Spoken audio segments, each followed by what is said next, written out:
hutan Kalimantan. Hutan Kalimantan telah mengalami kerusakan kurang lebih 1,23 juta hektar. Kita punya hutan Kalimantan yang kita banggakan itu mulai rusak kurang lebih 1,23 juta hektar. Siapa yang bikin rusak? Manusia yang bikin rusak. Majelis Jemaat Gemit Agape Kupang menetapkan tema untuk hari ini adalah mengusahakan alam. Kita berharap bahwa setelah pemberitaan firman ini kita sungguh-sungguh menjadi orang-orang yang mengupayakan alam ini dengan baik dan bukan menjadi penyumbang masalah bagi alam ini. Saya pilih untuk kita satu bagian pembacaan Alkitab sedikit panjang dari 25 ayat 1 sampai ayat yang ke-22. Shalom. Sekali lagi shalom. Lemah sekali saudara-saudara. Mungkin karena panas ini dunia. Saya tidak tahu ingin mulai dari mana untuk meyakinkan kepada kita saudara bahwa dunia ini adalah pemberian Tuhan Allah secara cuma-cuma kepada kita. Kalau kita kaitkan dengan khotbah minggu lalu, alam ini adalah rumah kita sendiri dan karena itu kita perlu mengupayakannya. Maka saya kira pertanyaan ini penting untuk kita jawab. Kalau alam ini ada, tapi manusia tidak ada, alam bisa hidup? Bisa ke tidak? Bisa. Tapi kalau manusia ada, tapi alam tidak ada, manusia bisa hidup? Tidak bisa. Berarti manusia lebih tergantung kepada alam daripada alam tergantung kepada manusia. Tetapi herannya manusia sulit bertanggung jawab terhadap alam ini atau mengupayakannya dengan baik. Harusnya kalau kita tahu bahwa ini adalah rumah kita sendiri, dengan cara apakah saya meyakinkan saudara untuk saudara dan saya bisa bertanggung jawab full terhadap alam ini sebagai rumah kita sendiri? Dengan cara apa? Satu-satunya cara ialah kalau diyakinkan bahwa kalau tanpa alam ini kita mati. Kita mati. Saya tidak bicara begini supaya ada yang protes bilang bukan, kecuali Tuhan tidak ada baru. Tidak, Tuhan bekerja melalui alam ini untuk tolong kita. Saya ingat beberapa bulan lalu saya ke Sumba. Pergi pulang itu saya punya kisah sendiri di atas pesawat. Pertama pas kami mau terbang, pesawat mulai lari mau terbang begini, tiba-tiba ada bunyi bilang tineneng neng tineneng neng tineneng neng neng. Dan serempak semua penumpang lalu lihat ke arah bunyi itu. Kenapa mereka marah? Kenapa mereka marah?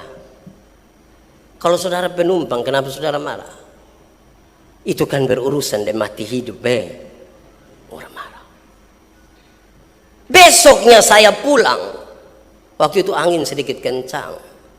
Jadi pesawat mulai mau mendarat begini. Saya yakin waktu itu selewat Polda sedikit. Angin jadi dia agak goyang-goyang sedikit begini. Semua hening. Tiba-tiba ada yang bilang, sabar karena mama masih di pesawat nih. Semua yang di dalam juga langsung Saudara, kenapa saya mulai dari cerita itu? Dunia ini baru kita akan merasa penting kalau kita punya pikiran pertama adalah ini berurusan dengan mati hidup. Beda sekali kalau kita pakai bis dan pakai kapal feri. Di atas itu bis dan kapal feri tulisan banyak sekali, sejumlah peraturan sering dilanggar. Tetapi kalau naik pesawat ke beda apapun yang disuruh semua dengan begitu teratur ikut. Kenapa? Kenapa? Karena berurusan dengan mati hidup, seolah-olah kalau terbang itu risikonya lebih besar. Padahal kita sendiri tidak tahu mati nanti di darat, di laut, atau di udara. Harusnya cara berpikir kita tentang alam harus seperti itu. Baru perilaku kita benar soal alam itu. Ini berurusan dengan ketergantungan yang tinggi dan serius terhadap alam itu. Ini soal mati hidup, supaya perilaku kita terhadap alam adalah sebuah perilaku yang baik. Bahkan kita saling memperingatkan seorang dengan yang lain. Saudara-saudara, saya mulai khotbah ini dengan sebuah data supaya kita mulai khotbah dari yang ilmiah. Pertama, penduduk dunia ini kurang lebih ada 7 miliar orang. Kurang lebih 7 miliar orang. Dan mereka semua itu bernapas. Angkat tangan yang tidak bernapas. 7 miliar orang ini bernapas semuanya. Dan saudara bayangkan berapa banyak oksigen yang dibutuhkan untuk kurang lebih 7 miliar orang itu. Itu pertama. Kedua, dengan banyaknya penduduk yang 7 miliar itu, ternyata dunia yang tempat kita tinggal ini hanya punya 2 paru-paru dunia. Satu, hutan Amazon. Luasnya kurang lebih 40% dari benua Amerika. Itu hutan pertama yang menjadi paru-paru bagi dunia ini. Kedua, hutan Kalimantan. Cukup luas. Ada kurang lebih 40,8 juta hektar luasnya. Tetapi data dari tahun 2000 sampai tahun 2005, hutan Kalimantan telah mengalami kerusakan kurang lebih 1,23 juta hektar. Bayangkan, kalau 7 miliar manusia ini berharap dari paru-paru itu, dan satu mulai rusak sedikit. Angkat tangan yang mulai punya masalah dengan paru-paru. Yang asma dong ke saya itu bernapas susah, lihat segala macam susah, debu semua susah. Dan kita punya hutan Kalimantan yang kita banggakan itu mulai rusak kurang lebih 1,23 juta hektar. Siapa yang bikin rusak? Manusia yang bikin rusak. Tidak ada hutan lain yang lebih dibanggakan dari 2 hutan ini. Itu konteks dunia dan Indonesia. Sekarang kita lihat sedikit di NTT, tempat yang kita tinggal ini. Yang daripadanya kita membangun hidup, daripadanya kita berusaha. Di negeri ini kita berusaha untuk mencintai, dan seterusnya. Ini juga data. Sampai tahun 2009, berarti kurang lebih 7 tahun yang lalu. Dari 4,5 juta hektar luas lahan di NTT, ada sekitar 3,5 juta hektar adalah lahan kritis.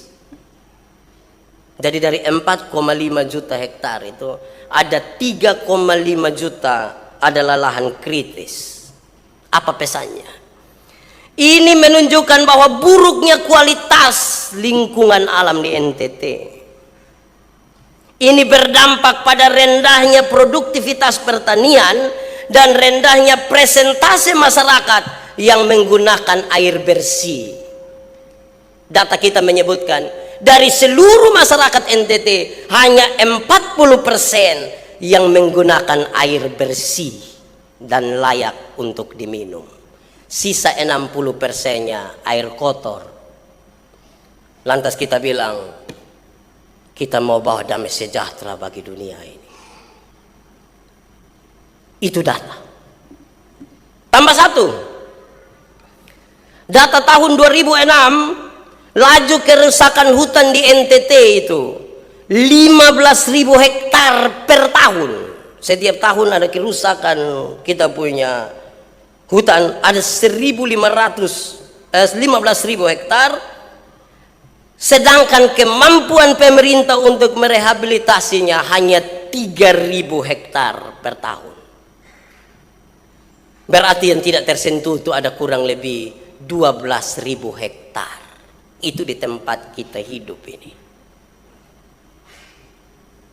Jaheran kalau kemudian kita pemuka jadi asam banyak. Saya mulai membayangkan betul kenapa kita ini muka keras semua. Belum marah, seorang pikir kita marah. Om, marah kok? Tidak, saya ada baik. Kenapa muka ke batu begitu, Om? Makanya di NTT itu kita kenal ada ikan kepala batu, ubi kayu, apalah yang besi-besi dong itu. Pokoknya yang keras-keras itu hanya ada di kita. Saudara, itu belum ditambah satu lagi, yaitu pendekatan kita adalah pendekatan proyek yang pelaksanaan rehabilitasi itu sangat proyektif, sehingga masyarakat hanya dijadikan sebagai objek dari proyek itu. Orang sudah tidak lagi mempedulikan kemanusiaan. Lalu apakah dengan demikian gereja hanya sampai dan bilang tenang, tenang, nanti lu mati tapi masuk surga. Di dunia lu asma tidak apa-apa, yang penting mati masuk surga. Tidak, ada tanggung jawab lebih dari sekedar pemberitaan firman untuk mati masuk surga. Kenapa? Karena alam ini, nats pembimbing yang cukup panjang tadi kasih tahu kita bahwa Tuhan memberikan tanah ini untuk dipelihara dan diusahakan. Karena Tuhan mau yang baik. Saudara tahu kenapa sampai manusia diciptakan paling terakhir? Semua disiapkan dulu supaya manusia tinggal menikmatinya di situ. Sehingga ketika manusia tidak lagi dapat menikmati alam itu dengan baik, ada sebuah persoalan yang harus segera ditangani oleh manusia sebagai yang kepadanya diberi tanggung jawab atas alam itu. Saudara, mari kita lihat itu data-data tahun 2006 sampai 2009. Tapi apa persoalan kita hari ini? Apa persoalan kita sekarang? Saya harus mulai dari hal-hal ini, baru kita memahami maksud dari pembacaan tadi. Apa persoalan kita hari ini? Persoalan kita hari ini satu, saya mencatat beberapa hal ini. Satu, harga tanah makin mahal. Harga tanah semakin mahal. Saya tidak tahu kalau kita beli tanah di Jalan El Tari itu di harga berapa 1 meter itu. Kira-kira berapa? Ada belasan juta mungkin ya. Yang model saya ini beli habis tidak bisa bikin rumah. Karena hanya mampu beli tanah, rumah tidak bisa lagi. Tanah makin mahal. Lalu kalau tanah makin mahal, apa catatan berikutnya? Sederhana. Tanah memiliki nilai ekonomis yang sangat tinggi. Sehingga titik 2, tanah karena sudah punya nilai ekonomis yang sangat tinggi. Titik 2, tanah menjadi objek sengketa. Tanah sudah menjadi objek sengketa. Orang tidak segan-segan bakal lagi soal tanah. Orang sudah tidak mempedulikan kemanusiaan soal tanah. Kenapa? Karena tanah mulai punya nilai ekonomis. Makin tinggi dia harga, makin tinggi dia harga. Kepemilikan tanah menjadi sesuatu kebutuhan yang begitu penting bagi 1-2 orang. Akhirnya tanah menjadi objek sengketa. Tambah satu, kepemilikan tanah yang berlebihan pun tidak dapat menjamin seseorang akan hidup lebih baik dari orang lain. Tidak, itu jadi objek sengketa. Terus kita berusaha dapat tanah sebanyak-banyak mungkin, seluas-luas mungkin, tetapi kepemilikan tanah yang sangat luas itu belum menjamin kehidupan orang itu lebih baik dari orang lain. Belum menjamin. Itu masalah kita hari ini. Tambah 2 masalah, lebih masuk sedikit. Udara yang tadinya Tuhan berikan dengan cuma-cuma, dengan sirkulasi yang begitu baik dari alam ini diciptakan, udara sekarang adalah udara buatan. Udara sekarang buatan. Buatan manusia. Kita pakai AC dan kita rasa itu kayak jauh lebih nyaman. Suputi oh tiap hari beta kerja di ruangan AC, nah yang gitu Jadi kalau di dalam ruangan AC itu kayak memberi jaminan lebih. Karena udara kita udara buatan, maka makin banyak manusia kebutuh itu O2. Kadang-kadang membawa dengan tabung besar-besar satu. Waktu dia di rumah sakit itu, dia kurang itu O2 itu. Udara kita mulai menjadi udara buatan. Buatan dalam tanda petik Berikut, bunga-bunga kita ini tidak lagi jadi bunga hidup. Bunga-bunga kita adalah bunga-bunga mati. Tapi bagus. Kita lihat, aduh penggagah. Siapa pu anak tuh yang ke bunga tuh, bunga plastik kok kak. Bunga kita bukan bunga hidup lagi, bunga plastik, bunga mati. Tapi itu dinikmati sekali. Bunga hidup itu kan repot. Nanti kan kasih masuk, tidak lama dia mulai layu sedikit, dia butuh fotosintesis. Bawa keluar, jumur, bawa masuk, dan itu merepotkan bagi manusia. Maka lebih baik kita pakai bunga-bunga plastik, dan itu berlaku di seluruh dunia. Akhirnya saudara, untuk menemukan udara yang bagus, udara yang baik, kita mulai butuh uang yang makin banyak. Kita butuh keluar dari kota ini, kita butuh kemana kok begitu. Karena padahal dari dulu sebenarnya tidak begitu. Selanjutnya, saya ajak kita saudara-saudara untuk lihat pandangan orang Israel tentang tanah. Ini masih orang Israel, dan kita pun terakhir. Ini masih orang Israel tentang tanah. Pembacaan ini memberi sebuah catatan yang penting. Cara pandang orang Israel tentang tanah. Satu, Tuhan adalah pemilik tanah. Itu catatan paling pertama. Tuhanlah pemilik tanah. Berarti yang tuan tanah lonju jangan terlalu. Karena tidak lahir dan bawa memang tanah, itu tidak ada. Tuhan pemilik tanah. Bukan siapa-siapa, Tuhan pemilik tanah. Ini bagi bangsa Israel, Tuhan pemilik tanah. Setelah mereka masuk di tanah Kanaan, Tuhan mulai membagi tanah itu bagi 11 suku. 11 suku kamu dapat tanah masing-masing ini, jatah kamu seperti ini. Tetapi suku Lewi tidak dikasih jatah tanah. Mereka urus ibadah-ibadah bangsa Israel. Dan karena itu 11 suku yang mendapat jatah tanah itu harus bertanggung jawab memberikan kehidupan bagi suku Lewi. Itu di peraturan itu. Jadi mereka bekerja juga untuk memberi makan kepada suku Lewi. Ketiga, di Israel tidak ada pemilik tanah secara permanen. Di Israel tidak ada pemilik tanah secara permanen. Karena ini tanah Tuhan punya, maka Tuhan simpan sertifikat di mana? Tidak ada. Kalau Tuhan saya tidak pegang sertifikat, masa yang 11 suku Indo yang pegang sertifikat? Tidak. Tidak ada pemilik tanah yang permanen di situ. Semua orang boleh memiliki tanah, semua orang. Tetapi setiap pemilik tanah adalah pengelola tanah. Semua pemilik tanah adalah pengelola tanah. Dia tidak ada dikasih setengah lahan tidur di situ, tidak ada. Tanah yang Tuhan kasih itu semua harus dikelola untuk mendatangkan kehidupan dan pemeliharaan. Sehingga tidak boleh ada tanah yang tidur, tidak boleh. Tuhan tahu seberapa kuat ini orang dong boleh punya tanah. Ini cukup masalah. Saudara, tanah itu, ini yang kayak berikut. Tanah dipakai untuk kesejahteraan hidup dan bukan untuk menumpuk kekayaan. Ini oleh bangsa Israel. Tanah dipakai untuk kesejahteraan hidup dan bukan untuk menumpuk kekayaan. Bukan untuk menumpuk kekayaan. Orang Israel itu hanya boleh menjual tanah kalau ternyata dia jatuh miskin. Orang Israel hanya boleh menjual tanah kalau ternyata dia jatuh miskin. Bukan dia menjual tanah untuk berfoya-foya, bukan.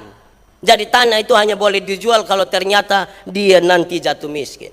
Tapi kalau jual tanah kau beli oto, terus di Singapura, jalan-jalan, itu tidak dipakai di Israel. Untuk orang Israel tidak pakai. Tanah hanya boleh dijual kalau jatuh miskin. Terus orang Israel yang membeli tanah itu ya bagian penjual. Yang pembeli itu dia hanya boleh membeli tanah, tetapi tidak diperbolehkan untuk memperluas areal dia bekerja. Tidak boleh. Kalau begitu catatannya sederhana. Mereka terpaksa menjual karena kemiskinan. Sementara orang Israel yang membeli terpaksa membeli untuk mencegah terjadinya kemerosotan hidup karena kemiskinan. Tidak boleh. Karena itu catatan yang berikutnya menarik. Penjual tanah tidak akan kehilangan tanahnya. Karena nanti pada tahun Yobel, seperti pembacaan kita tadi, apa yang diperoleh karena kemiskinan tadi harus dilepaskan kembali. Harus dilepaskan kembali. Jadi kita hanya beli kok simpan tahan orang pembarang, bantu dia supaya dia tidak susah. Nanti di tahun Yobel kasih pulang kembali. Bahaya itu. Terakhir, pembeli tanah mengembalikan tanah tanpa syarat apa-apa. Tanpa syarat, panggil dia. Ini luput tanah, bawa pulang.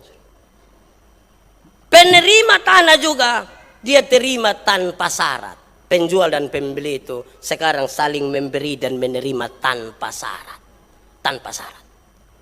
Makanya di Israel tidak pernah ada sengketa tanah bagi mereka. Nanti sengketanya berikut itu dari orang lain, bukan dari mereka. Lalu pembacaan ini sekarang mengatakan beberapa hal. Itu bangsa Israel punya. Sekarang kita masuk di pembacaan ini. Kita kasih habisin ketegangan dulu baru masuk di yang kita. Tahun Sabat dan tahun Yobel. Tahun Sabat itu tahun perhentian. Setiap 7 tahun adalah tahun perhentian. Puncaknya adalah tahun yang ke-50. 7 kali 7 tahun perhentian. Jadi tahun yang ke-50 itu mereka sebut sebagai tahun Sabat. Tahun Yobel. Jadi 7 tahun itu tahun Sabat. Mereka harus berhenti dari seluruh pekerjaan mengupayakan tanah itu. Apa yang dilakukan pada tahun Sabat? Pembacaan tadi kasih tahu kita beberapa hal. Satu, tanah itu dibiarkan tidak ditanami apa-apa. Dibiarkan untuk tidak ditanami apa-apa selama 1 tahun. Tanah itu diberi istirahat penuh untuk biar dia juga bisa subur kembali. Tanah itu tidak boleh ditanami apa-apa. Praktis di tahun Sabat itu mereka tidak bekerja apa-apa. Tidak bekerja apa. Tanah itu harus istirahat. Kedua, setiap tanaman yang tumbuh sendiri di ladang itu diperuntukkan bagi orang-orang miskin dan sisanya bagi binatang-binatang. Jadi ini kita pun tanah, terus tahun ke-7 itu kita tidak kerja, tiba-tiba ada apel, rambutan, durian, apa lagi, lengkeng tumbuh di situ.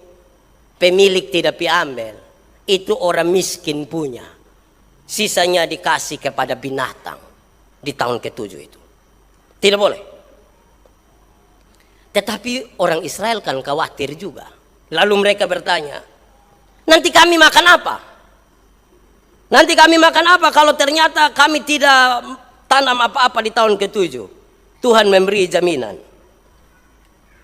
Tuhan menjamin bahwa pada tahun yang ke-6 akan menyediakan cukup tuayan bagi mereka.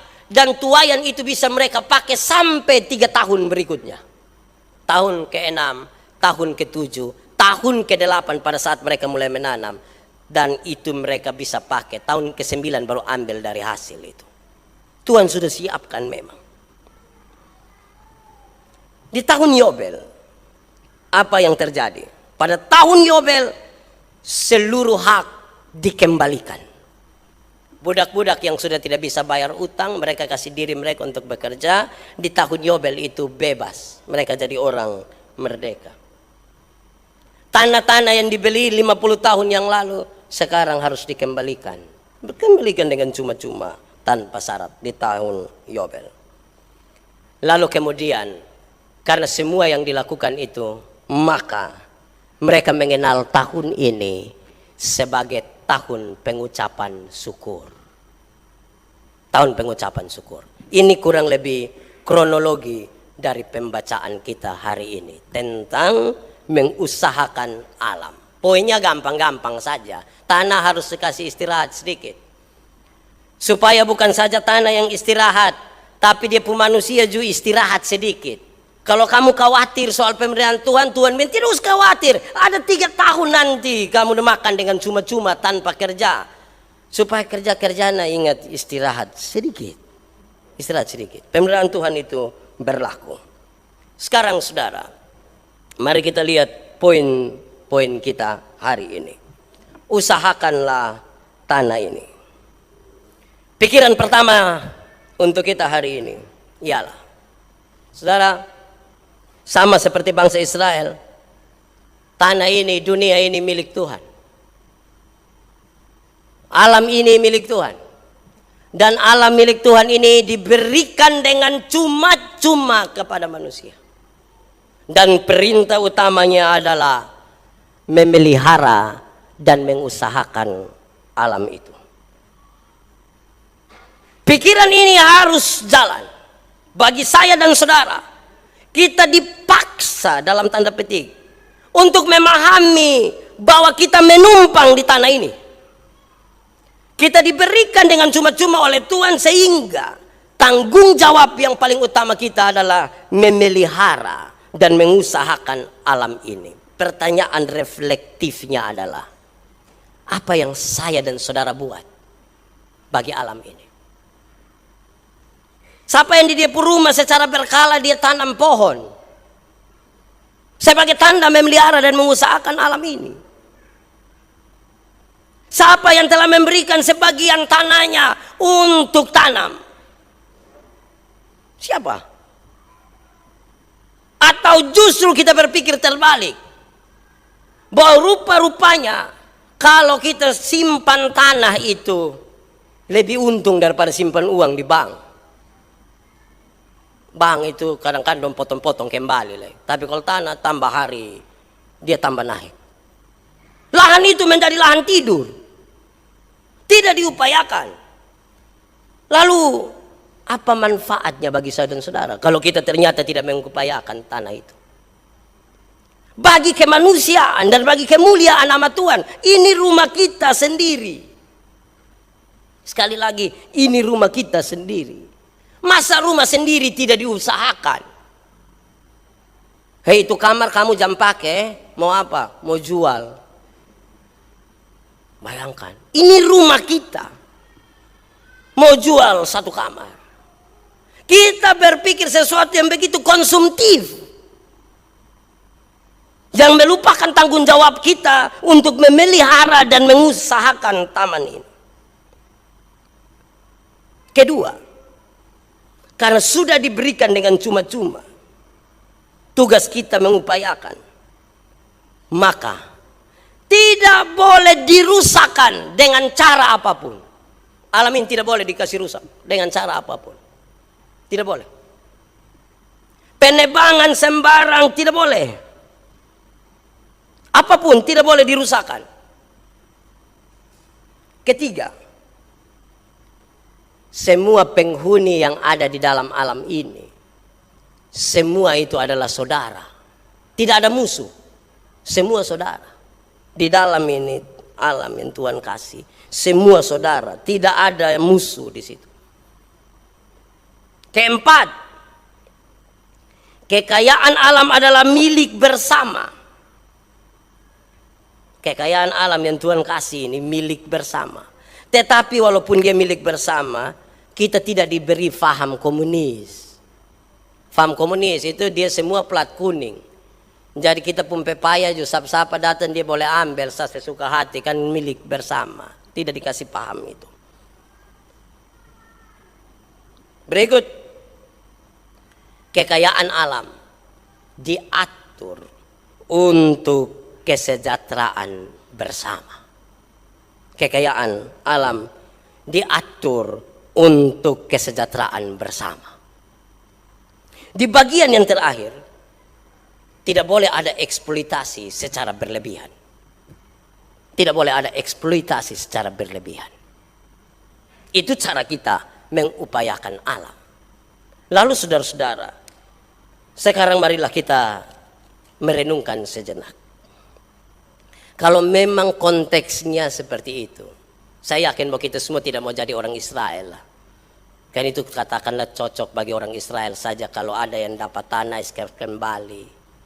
Tapi kita yang sekarang, dalam ketergantungan kita yang serius terhadap alam ini, saudara lihat bahwa ternyata perilaku kita untuk alam ini adalah sebuah perilaku yang sangat bobrok. Di semua kalangan malah. Kita hitung dari yang kecil-kecil. Pemerintah berpikir baik ini, bangun ini tempat-tempat pembuangan sementara. Orang bawa sampah buang di situ, buang sesuka hati saja, taruh di situ. Para pemulung datang bukan pilih babae, tambah anjing don datang hela sana hela sini. Jadi bukan tambah baik, tambah rusak. Dan kita berkontribusi untuk itu. Pertanyaan reflektifnya adalah, sampah-sampah rumah tanggamu dibuang di mana? Buang di mana? Ada berdoa kubur pi buang itu sampah. Tuhan, kami berdoa untuk mau buang ini sampah dong. Ada popok, ada semua. Tanggung jawab kita secara moral taruh di mana? Kita adalah pemilik dari alam ini. Dan sebagai pemilik dari alam ini,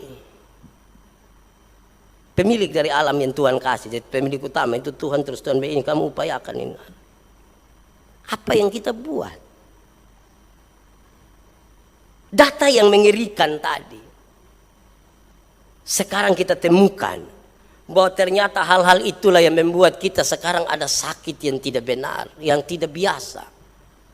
Dulu orang-orang tua dulu dong itu orang biar piko hanya minum air ambil dari tempat apa tidak sakit. Do makan kom di OS apa tidak sakit. Kita puan andong sekarang KFC semua sakit. Tetapi yang penting buatan Amerika. Ada yang salah.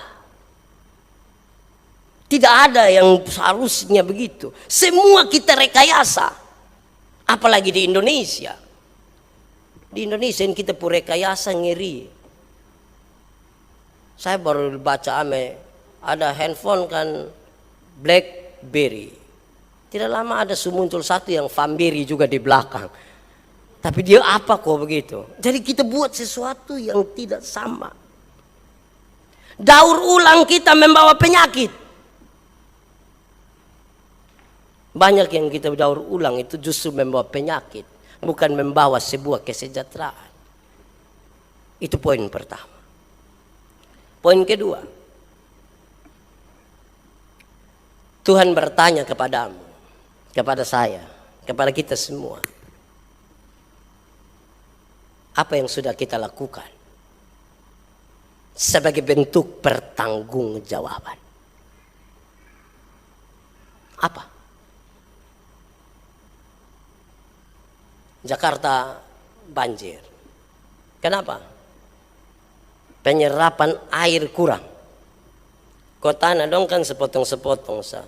Semua orang kan tidak mau dia pun tanah, dia pun rumah babecek, tidak mau rumah itu ada lompor jadi pakai semen semua. Penyerapan air kurang. Saluran air dipenuhi dengan sampah-sampah dan tikus tinggal di dalamnya. Air mau lari di mana? Tempat-tempat di mana tidak boleh ada orang tinggal di situ, semua orang tinggal di situ. Lantas kita bilang ini apa? Pertanggungjawabkan kita yang ditanya di situ. Kupang dulu tidak tahu banjir, sekarang kalau hujan barang sejam Kupang juga banjir. Kalau kita lewat mulai lampu merah datang sini di Komdak banjir, SMA 1 banjir. Di Wepura banjir. Lalu kita mau bilang Tuhan yang salah. Ada yang salah di kita soal alam ini. Saya bilang kepada kita saudara-saudara bahwa tanah ini adalah tanah yang baik sekali. Tuhan memberikan dengan sangat baik bagi kita. Tetapi sekarang semua menjadi hilang. Poin yang ketiga, Di manakah segala sesuatu yang dulu itu? Ini bentuk pertanggungjawaban berikutnya. Di manakah segala sesuatu yang dulu? Saya pernah bilang kepada saudara, masa kecil saya di Soe. Saya pun bapak orang Amanuban, saya pun mama orang Molo. Kalau waktu libur itu kami pergi di Kapan. Saya ini bermain di kebun apel yang sangat luas, kebun apel. Kami berlempar pakai apel. Apel yang rusak. Apel baik kami makan. Taruh di baju berbawa. Sekarang itu apel tidak ada. Padahal itu apel enak sekali. Beda dengan apel-apel yang don jual di sini. Masa apel apa petik 3 minggu tidak rusak? Apel bermasalah itu. Biasanya kalau petik ya 2-3 hari mulai rusak. Ini 3 minggu segar. Wih, pakai apa? Ada yang salah. Saya pun mama itu domba saudara 12 orang. 12 orang. Bayangkan kalau cucu-cucu. Orang tua dulu barana son taku-taku. Kita sekarang saya mau 3 saya omong ulang. Banyak-banyak. Anak banyak-banyak ini kepada setiap cucu. Nenek kasih ini. Tiap cucu 1 pohon lemun Cina. 1 pohon. Bukan pohon kosong. Dan dia pun buah. Makan-makan sampai kita pun keringat juga bawa lemun Cina. Sekarang kita mau beli 7 buah. Sekitar 50.000 7 buah. Tapi belum pasti manis juga. Makanya selalu harus disiapkan untuk tes. Boleh tes.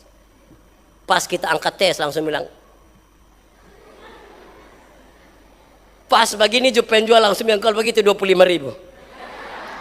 Waktu dia turun 25.000 kita beli 2 kumpul. Kok beli 2 kumpul? Tadi beta sengaja begini. Padahal dulu Tuhan kasih manis-manis.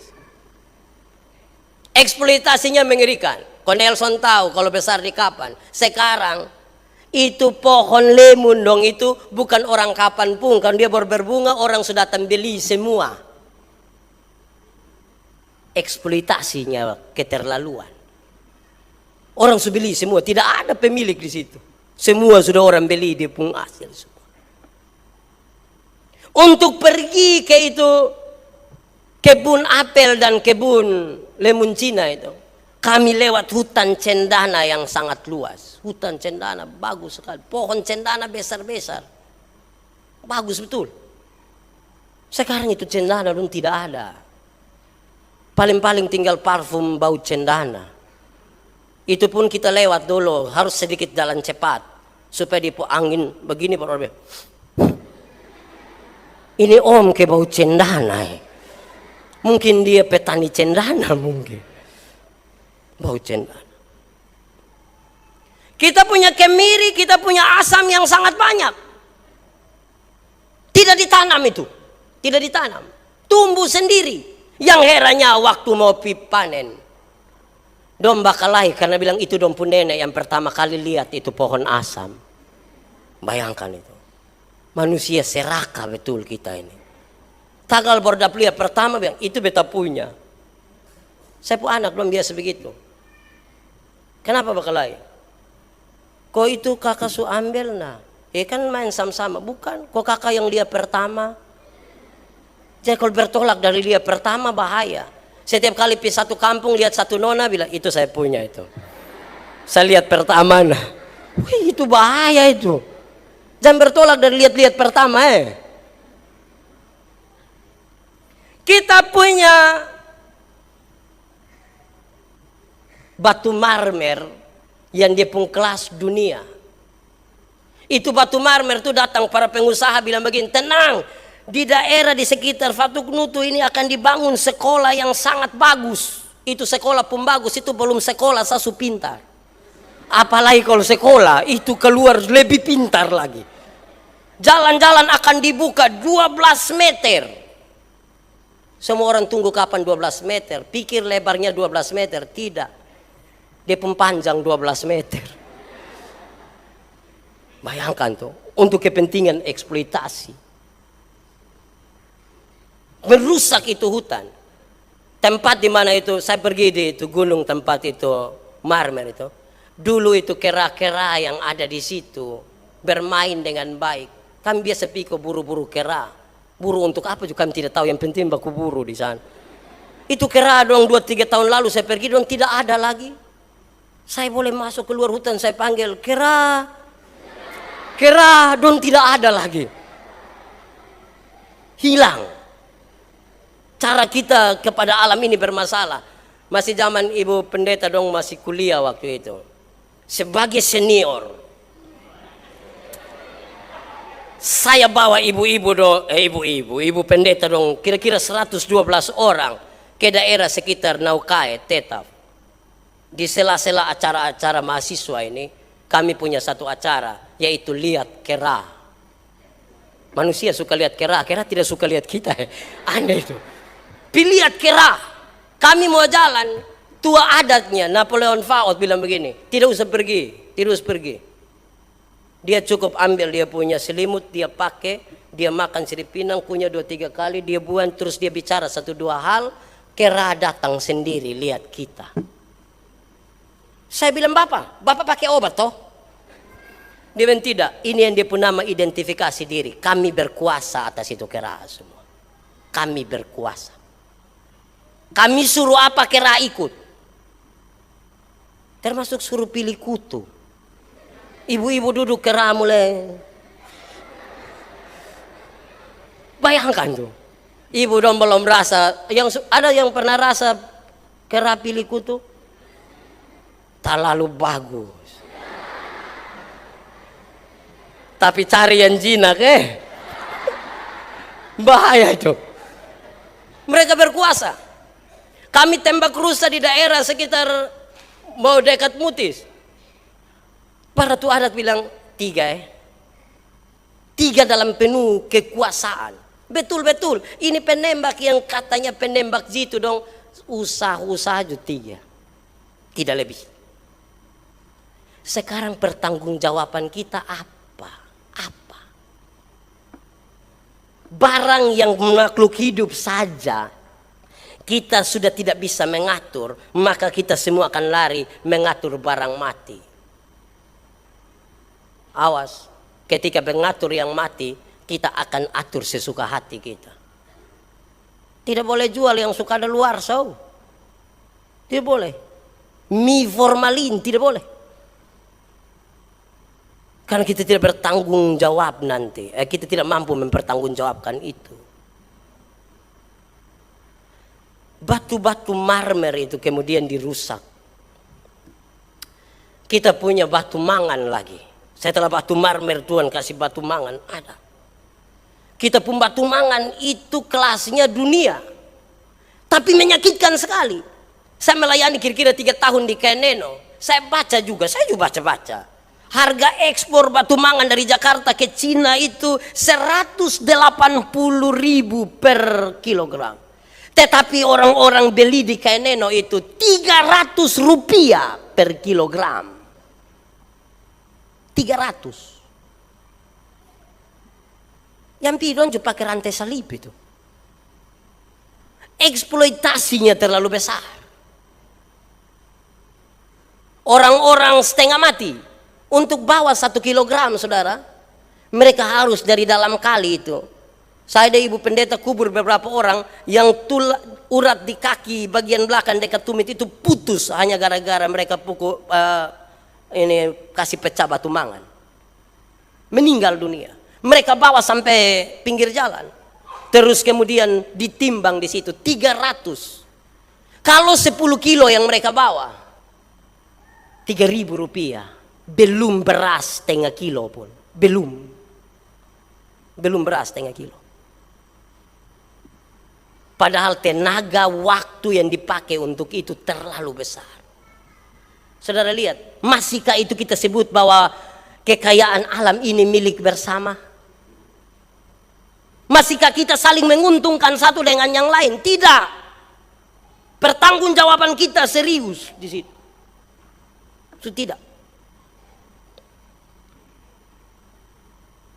Kami coba bantu para petani rumput laut di Sabu. Ada pemerintah kasih dana sedikit. Saya yang dong kasih sebagai pimpinan perusahaan. Saya juga pimpinan ini. Saya jalan bawa 200-300 juta. Pas lewat dong bilang, bos. Saya bilang, bos. Nah, tapi dong masih akal kami juga. Rumput laut itu bukan saja susut. Kami saling percaya. Coba buka. Ternyata di dalam itu karung ada hamar 10 kilo.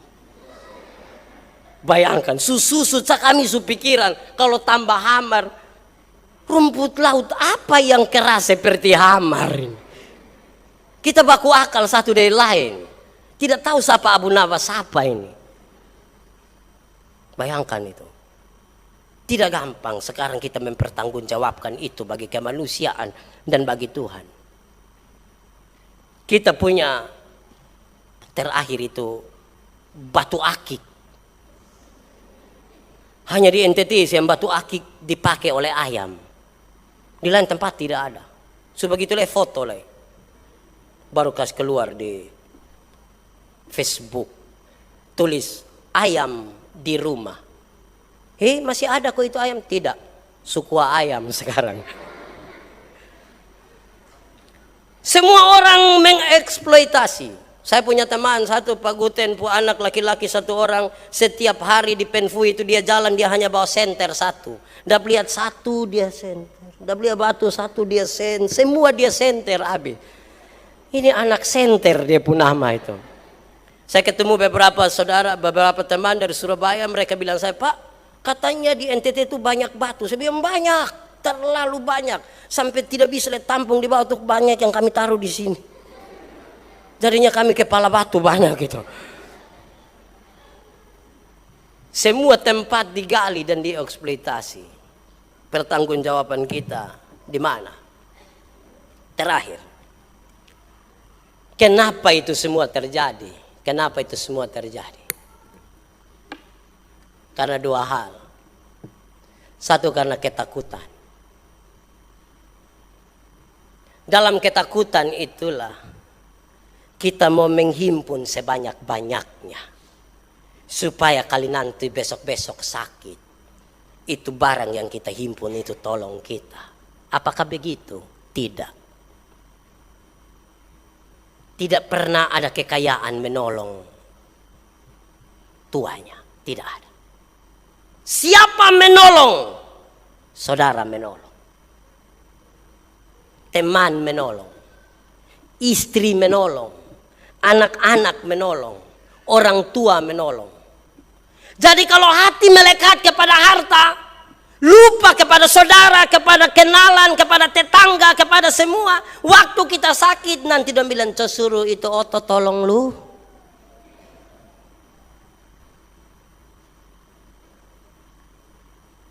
Kita ketakutan. Yesus bilang, ibu dan saudara-saudaraku mereka yang melakukan kehendak Allah.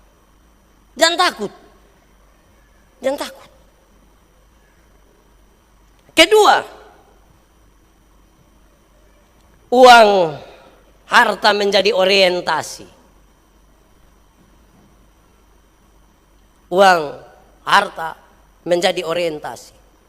Dan ketika uang dan harta menjadi orientasi, kita bisa pakai segala macam cara.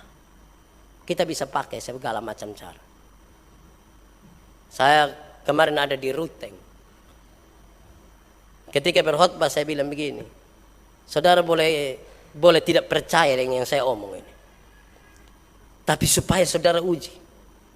Saya tanya dong, bensin harga berapa? 6.500. Terus kamu jual berapa sekarang? Ada yang 20.000 Pak. Saya bilang pantas kamu model begini. Pak, tapi kami metes setengah mati. Iya, berikanlah yang pantas. Beli 6.000 jual 20.000. Agak rumit untuk dipahami. Pak omong begitu karena Pak pendeta bukan pengusaha. Ya betul. Tetapi saya ingin bilang kepada kita bahwa dari semua yang kita lakukan itu, dia punya dimensi sendiri. Kalau orang Kristen ternyata tidak berbeda dengan orang yang bukan Kristen, lalu di mana ke Kristus sebagai inti? Kalau kita tidak lagi beda dengan dunia ini, di manakah kekristenan? Orang Kristen berdagang, orang yang bukan Kristen juga berdagang. Orang Kristen pacaran, yang tidak Kristen juga pacaran. Orang Kristen berumah tangga, yang bukan Kristen juga berumah tangga. Lalu beda kita di mana? Kalau ternyata kita sama dengan mereka. Harus ada sesuatu yang lebih di situ. Harus. Berikut. Kenapa semua hal itu terjadi? Ketakutan tadi dan orientasi kita kepada harta itu kemudian membuat kita tidak percaya bahwa Tuhan sanggup memelihara kita. Bangsa Israel yang ngomong begitu. Kami makan apa Tuhan kalau kami tidak pelihara, kalau kami tidak berusaha? Ada 1 tahun di mana sama sekali kami tidak upayakan apa-apa. Tuhan bilang jangan takut. Di tahun ke-6 hasilmu akan 3 kali lipat. Akan 3 kali lipat. Nanti tahun ke-9 dulu. Tapi kita bisa percaya bahwa Tuhan bisa menjamin kita atau tidak.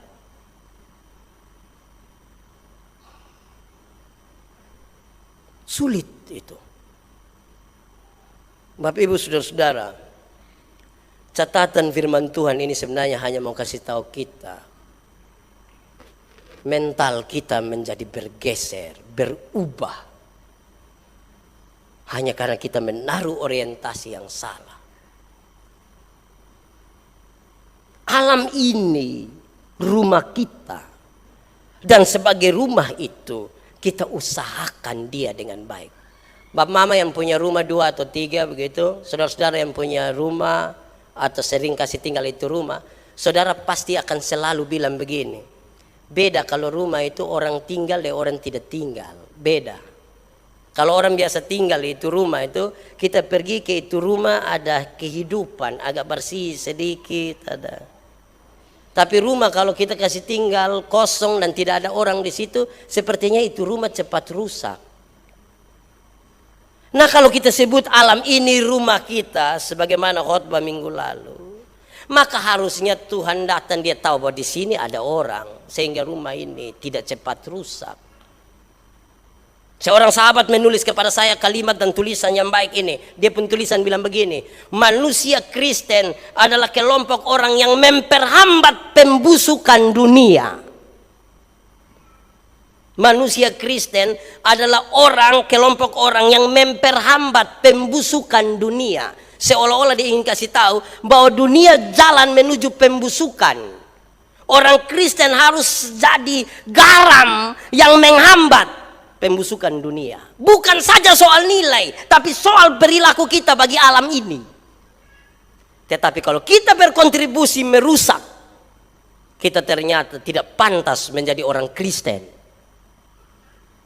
Karena Kristen tidak membuat busuk. Dia memelihara dan mengusahakan supaya menjadi lebih baik. Tuhan memberkati kita dengan firman-Nya. Amin.